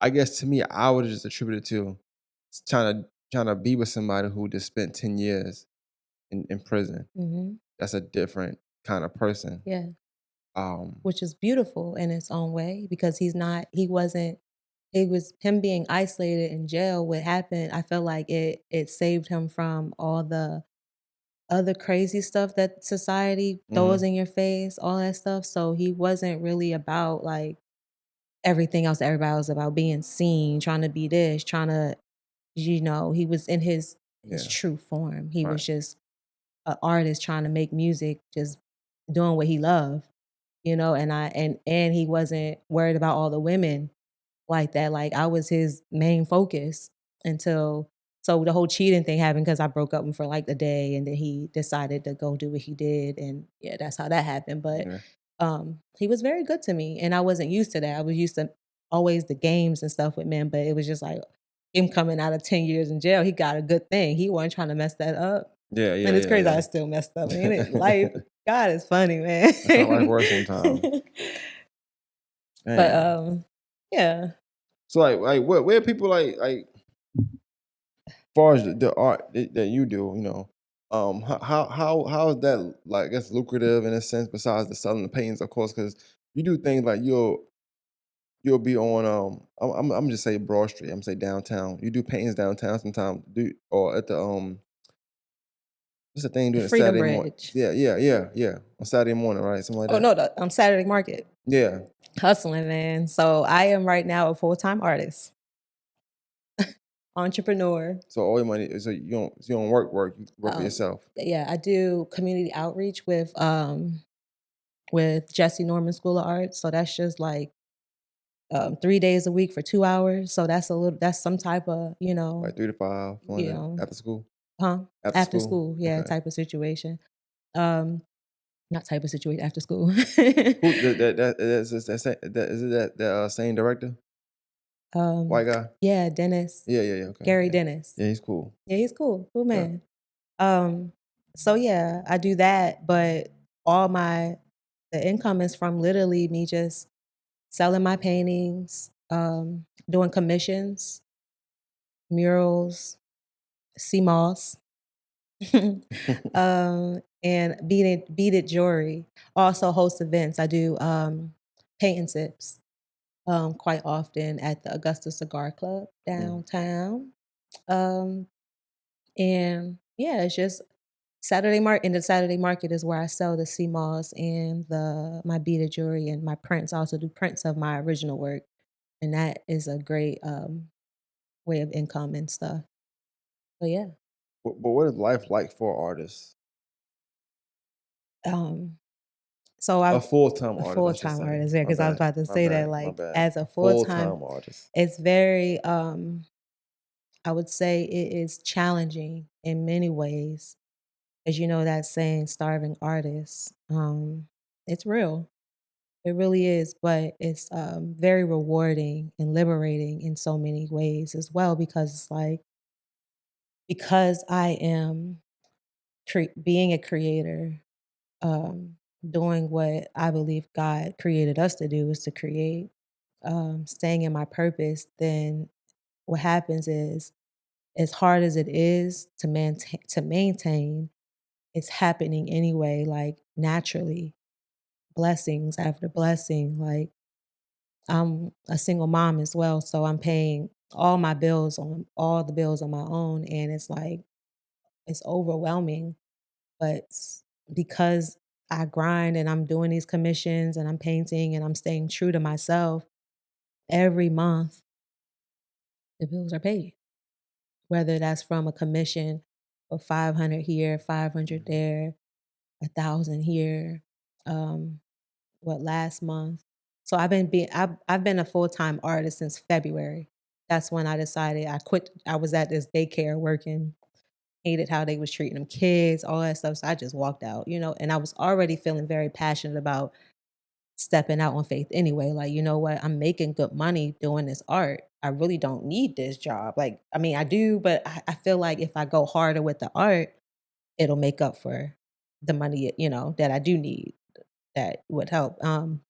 So I made that choice in February to just step out on faith, man. And it's beautiful. It's so beautiful to literally experience um God's word in real life. Like he tells us not to worry.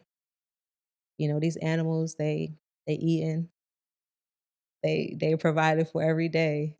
We are human beings, like, and I know this society has made it very difficult, but if you stay connected to God and pray and authentic to who you are and be a creator, what he created you to be, he will bless you.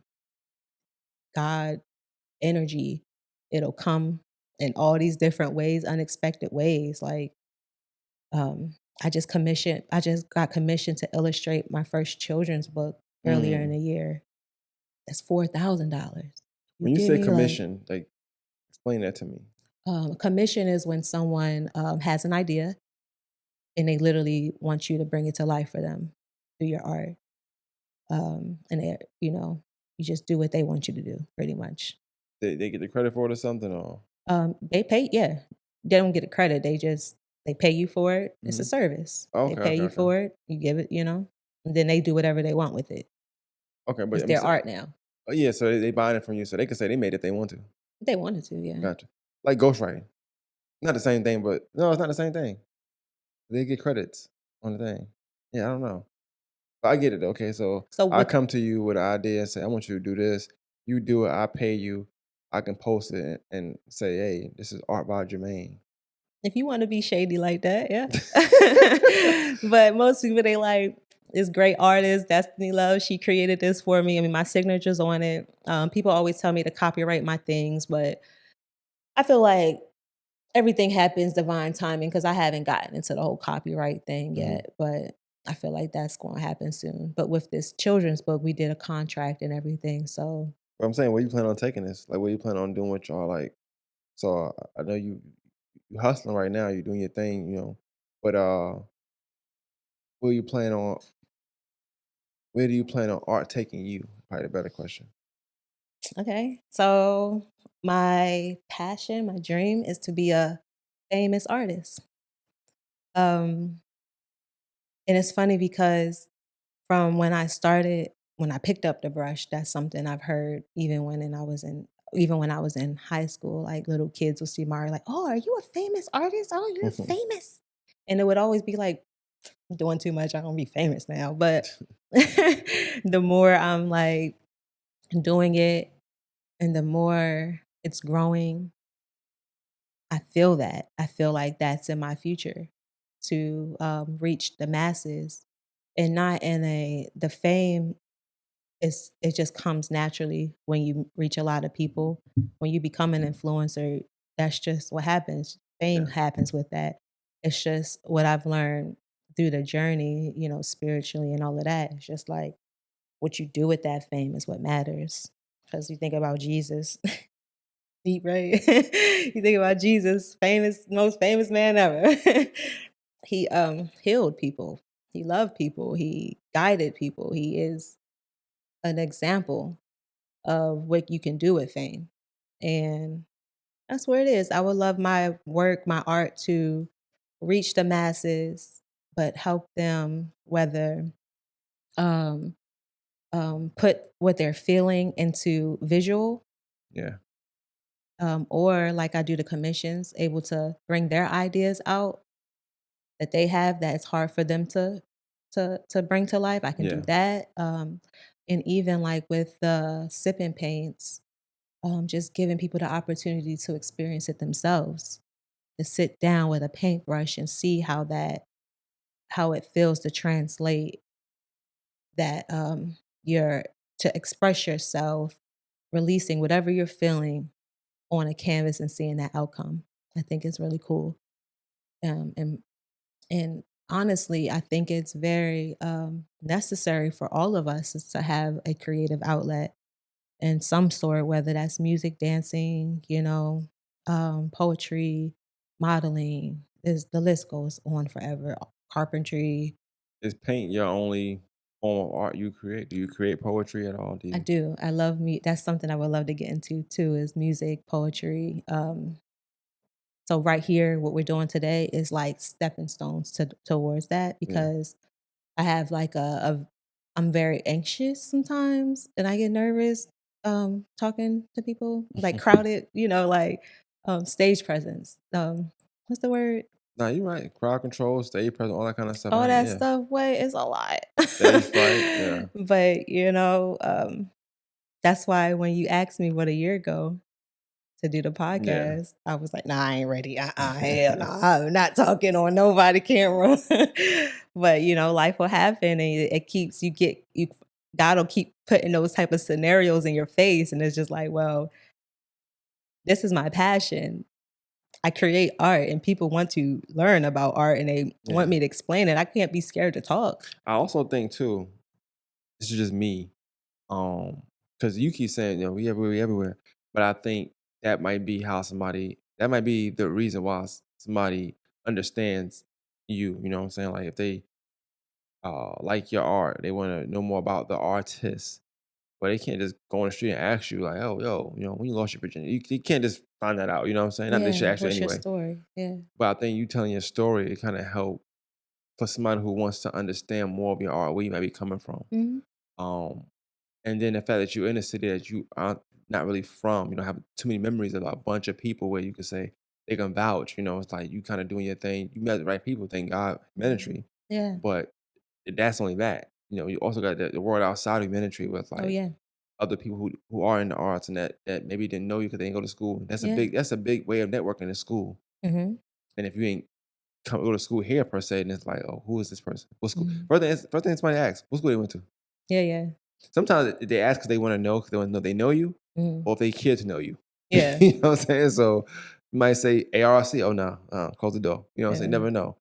But I do think things like this are important for that reason because you can also and you might take bits and pieces of this. You might want to put on your story, or you might want to make a painting of it. So I do got questions about like as far as art. I want to I'm gonna throw out some phrases and I want you to tell me like what colors you would use and why. Okay. You know. All right. So first one I'm gonna put family. Family. What colors I would use? Yeah, what color would you paint and why? Why those colors? Mm. You can think about it for a second. It's not a rush. I can say a few of them, or you could just pick one if you want. But I'm thinking family, motherhood, uh, traveling. I just put traveling just because you move around a lot. Um, normalcy and peer pressure. Those are what I came up with in my mind, and I The just wonder first okay. what you would The first color that's coming to mind is brown. you know, um just and that relates to just like um our people. Mhm. A lot of us have the same story, really. Not the same, but very similar stories to our upbringing and how our families dynamic is and all of that is very similar in many ways. Definitely like light colors because dark, definitely dark, but then light because regardless of our upbringing, there's always light. though. It's always light at the end of the Mhm. tunnel, right? Um, so it's like it may be hard now. It maybe was hard back then, but if you stay consistent and authentic and real with yourself, you can always get through it and see that light and be that light.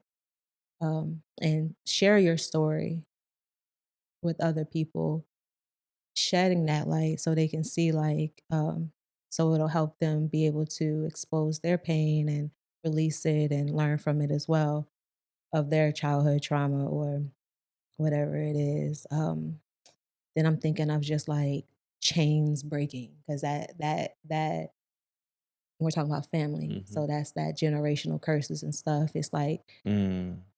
like just breaking that cycle.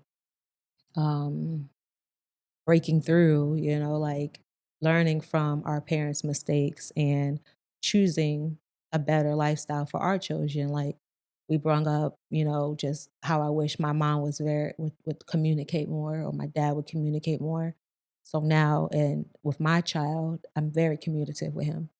Like we talk about everything. I'm very affectionate with him. So all the things that I yearned growing up, I give my son tenfold. It's not easy all the time. So which makes me reflect on my parents. So it's like there's some days where I just ain't got the energy to be the best mom I want to be. I just be like, I just need a day to just be resting in my bed. Like just leave me alone. Go get a snack. I'll make you dinner, but you gonna eat snacks for right now till mommy get right. You know what I mean? And you know what I mean? Just it makes me have more empathy and understanding of how hard it really is to navigate, to figure it out on your own because it's just that I know I'm going all over the place, but that's what art is though. It's those layers. It's Mhm. literally like with painting, it's like each layer, it just um it it it it, it just grows the the painting so much more. You start to see a clearer vision of what it is that it all is supposed to be by just Yeah. adding those layers. That's So, what yeah. I like about painting and or labeling things as painting because there's so many small details. Like that's Yeah. why that's why I purposely don't stop you when you go to different store because I'm big on that too. Like sometimes I gotta tell you that story so this story makes sense. It's all Like the story, and honestly, which is funny, right? Because you are artists, I expect that from artists 100%, especially people who are really true to what they do.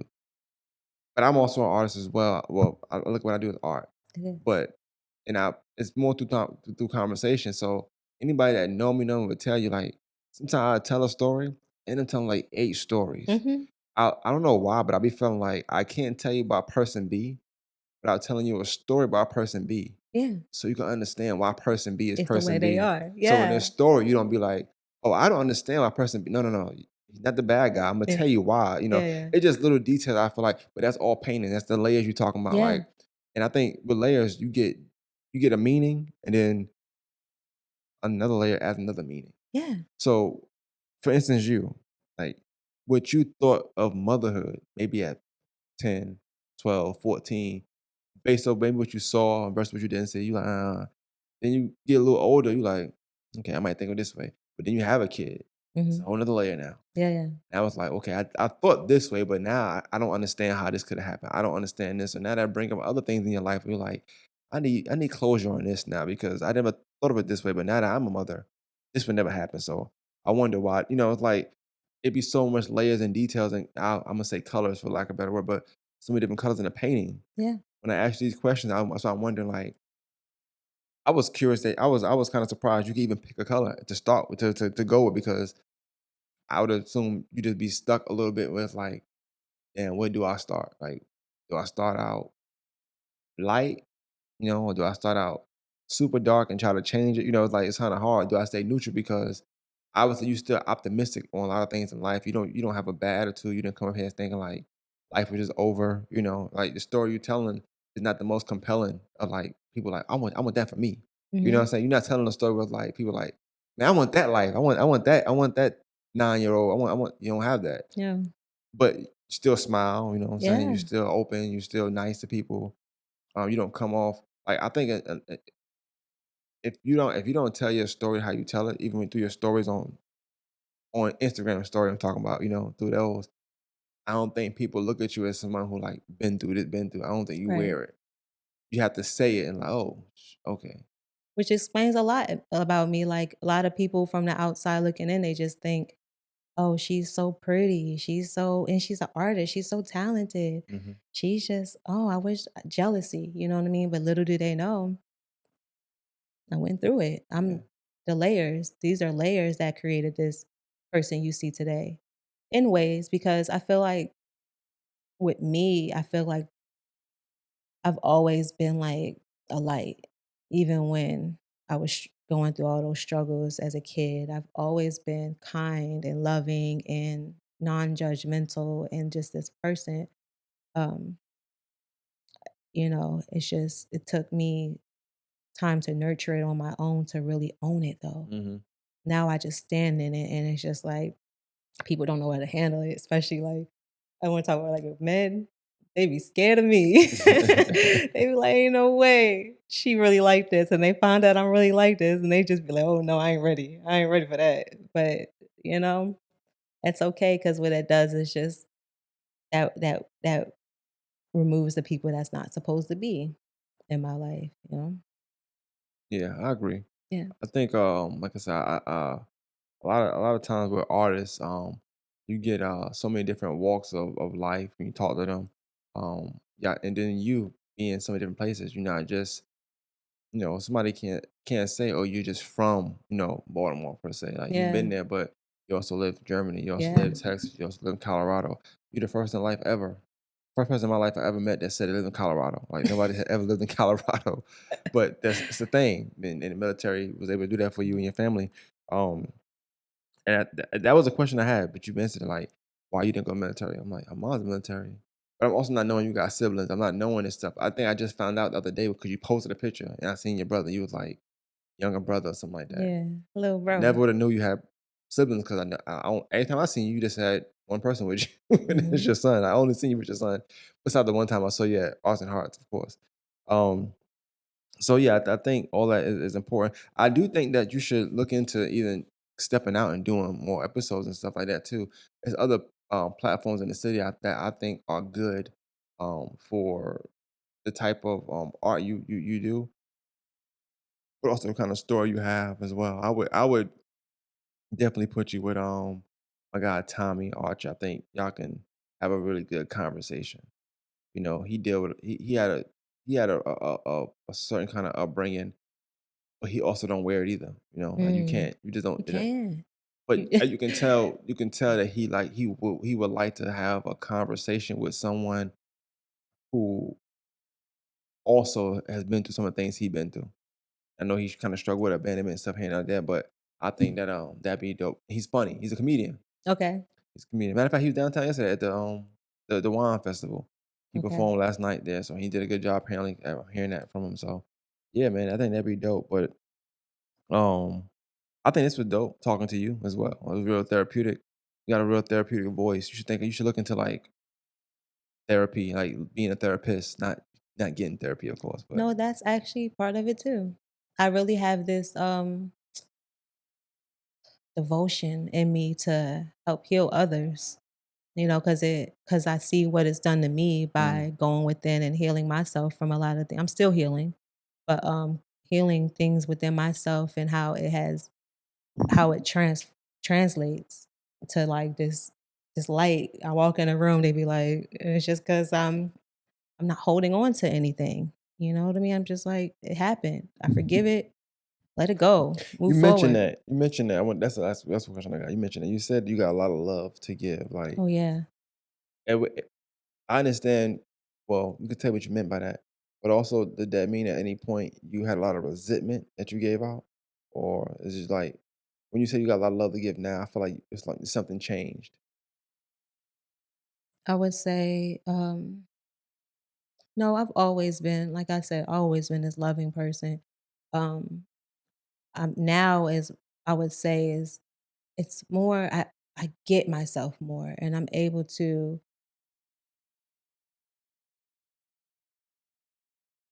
not a lot of love to give without losing myself in that Mm, process. So, it's like you give and give and give and you have nothing for yourself. But now that I've taken that time to be like, okay, Destiny, what do you need? Who are you? Now I'm able the love I have for myself, I'm able to share that, you know, and yeah, it's a different type of love. When you love yourself, you love people differently. Yeah. I like that. I More like that. patience with them, more um empathy and all of that other things that, compassion that the world, does not teach you. It's just like these music out here, it's fuck that nigga, fuck that bitch, it's just whatever. But it's more to people than that. We all have a story. And I'm always interested to know other people's story too. That's why I share mine so freely, because we all have it. Yeah. And I know the power of sharing your story, what that does to a person. It's like healing. You have a band-aid, you have a wound, right? And you keep covering it, not trying to expose it. It ain't never gonna heal. But Mm, it's not until you let it hit the light, literally, that it's gonna heal and you're able to yeah. You might have that scar. You always gonna have that story. You always gonna have um, but you can tell it. yeah. Yeah. I think that's dope. That's dope. That is dope. That was dope. That's dope. Look, tell people where they can find you if they want to like find your art, talk to you, book you for a commission. Okay. How can they get in contact with you? So you can I'm mostly on well, really on Instagram. So you can find me at simply Simply Destiny Love, DESTINEELOVE. Um Simply Destiny Love on Instagram. That's pretty much how I navigate through my business is through there. I get a lot of commission requests through there. I have a lot of my artwork on my Instagram, as well as a lot of me expressing myself. You might see some dancing. You might see, shoot, I have a testimony on there. You can Yeah. watch that. Like I use Instagram as a way of as a platform for expression, but business as well. So you can order your CMOS through there. You can order your commission, buy artwork, book me for sip and paint. I'm also always at the Saturday markets, which is held on Reynolds and 8th Street. It goes from, I want to say, March into November every year, which is a blessing.